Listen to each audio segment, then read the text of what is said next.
Executive control processes involve the executive processor, or what is referred to as metacognitive skills. So when we say executive control processes, it is a mental process needed when you have to concentrate and pay attention. So from the word control, tinutulungan niya kontrolin yung ating behavior, and also, siya din yung nag-guide sa atin kung paano mag-decide or mag-choose kung ano ang dapat natin gawin or bigyang attention. Like for example, nagtuturo yung teacher mo tapos di ka nakikinig. So do you think may mali-learn ka ba? Di ba wala? So we use these executive control processes to manage our everyday life. Forgetting is the inability to retrieve or access informations when needed. Di ba minsan, may mga bagay talaga na mabilis natin nakakalimutan. And yung ibang memories ay hindi na nare-recover. Because a memory is not perfect and it can be disappeared over time. So yun yung tinatawag natin forgetting. Forgetting someone na ginost ka, forgetting someone na sinaktan ka. Well, it's just like an example. Ang tanong, bakit ka ba tayo nakakalimot? So let's proceed to the next slide. There are main two ways in which forgetting likely occurs. So the first one is decay. Information is not attended to and eventually fades away. So dito sa decay, kapag hindi ito natin nagagamit or nagpa-practice yung memory natin, there is a possibility na our memory is decay. So ito yung nagre-resulta na mahirap tayo mag-recall ng mga informations or mag-memorize ng informations. Like for example, 3 hours ka na nag-study tapos wala pa rin pumapasok sa memory mo. Dahil nga, hindi siya nagpa-practice or nagagamit. So yun yung nagiging resulta ng decay. Interference. New or old informations block access to the informations in question. Siguro madalas nangyayari sa atin yung mas mabilis natin natatandaan yung recent events kaysa sa new events. Like for example, mas mabilis nare-recall ng memory natin kung ni-review natin yung nakarang araw kaysa sa new information. So let's proceed to the methods for increasing retrieval of informations. The first one is rehearsal. This is repeating informations verbatim, either mentally or aloud. So pag sinabi natin rehearsal, this is the repeating of informations to learn it. So para mas matuto tayo at matandaan natin yung informations, we use repeated practices. Like for example, sa demo teaching, di ba pinapractice natin kung paano yung mga daloy at kung paano tayo magsalita sa unahan. Again, pag sinabi natin rehearsal, this is a repeating of informations to learn it. Meaningful learning.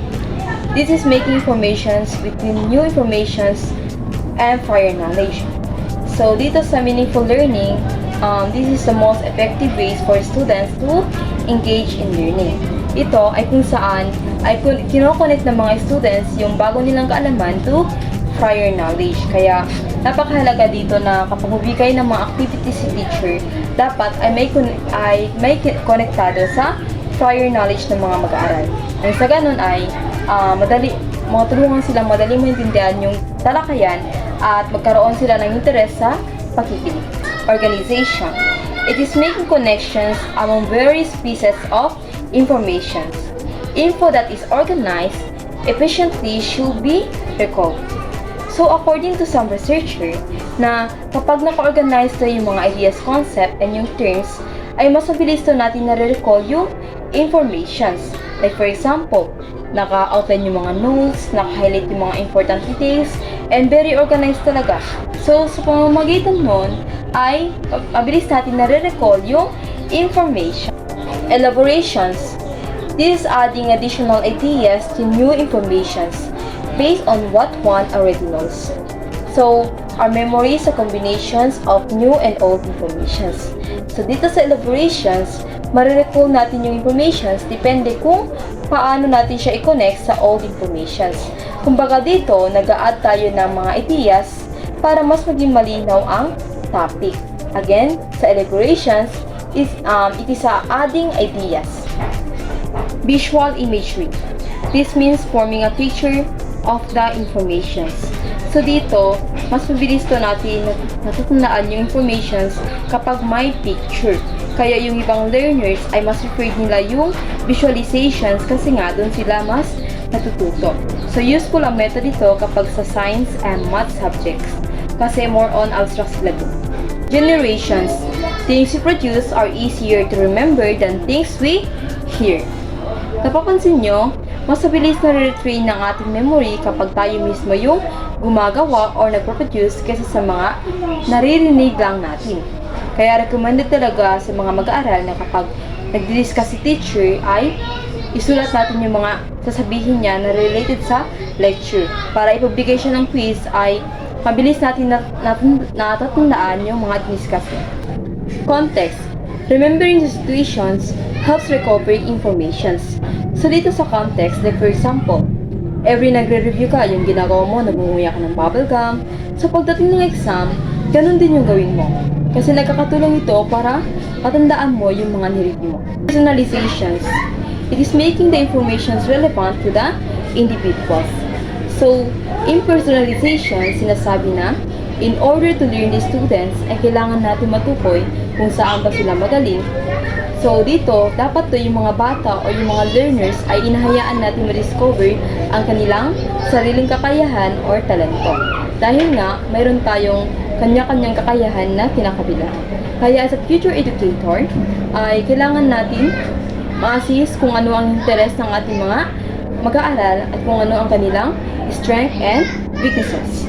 Let's proceed to the other memory methods. The first one is serial position effect, recency and primacy. You will remember the beginning and end of a list more readily. So, ano nga ba yung recency effect and primacy effect? Pag sinabi natin primacy effect, yung una mong nakikita, yun yung natatandaan mo. At kapag sinabi naman natin recency effect, yung huli mong nakikita, yun yung natatandaan mo. Again, kapag sinabi nating primacy, una mong nakikita, yung natatandaan mo. At kapag sa recency naman, yung huli mong nakikita, yun yung natatandaan mo. So, the focus of the primacy is on the top and the focus of the recency is in the middle of the list.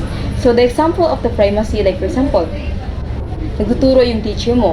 So, yung unang-unang topic lang yung naintindihan mo, so sa bandang huli, wala na. And sa recency effect naman, nagtuturo yung teacher mo. So, yung unang-unang topic, hindi mo naintindihan. So, sa bandang huli, yun yung naintindihan mo. Part learning. Break up the list or chunk informations to increase in memorizations. So, siguro marami gumagawa sa atin yung chunking or breaking up informations para madali natin ma-memorize yung informations. Like for example, pinapamemorize sa atin yung number 0811278882. So, paano mo siya paghati-hatiin para madali mo siyang memorize? So, hatiin mo siya into 3. Like for example, 081, 127, 882. Distributed practice. Break up learning sessions rather than cramming all the info in at once. So, dito sa method na ito ay nagkakaroon tayo ng time management na kung saan kada subject or kada lessons ay may time allowance tayo. Hindi yung nagtatagal lang tayo sa kaka-review sa isang subject. So, kailangan may schedule of study tayo para maiwasan ang pag-cramming. Mnemonic aids. These are memory techniques that learners may employ to help them retrain and retrieve information more effectively. This includes glossary techniques, acronym sentence constructions, peg word, and associations technique. So, siguro lahat tayo ay familiar na sa method na ito na kung saan gumagamit tayo ng mga iba't ibang devices to recall the informations easily. So, isa na nga dito yung glossary techniques. Ano nga ba yung glossary techniques? So, dito sa glossary technique ay gumagana ang ating imaginations. And when it comes to acronyms naman, dito, gamit na gamit to especially kapag sa enumerations. Yung unang-unang letter lang yung tinatandaan natin for us to remember easily. And sa peg word naman, kasama dito yung sa music na kung saan kinakanta natin yung term or sinasabay natin sa tono. And sa association technique naman, ito yung unang pumapasok sa isipan mo kapag nag-respond ka. Like for example, nakaamoy ka ng papagong vanilya. Tapos bigla mong naalala yung kaibigan mo or your loved ones.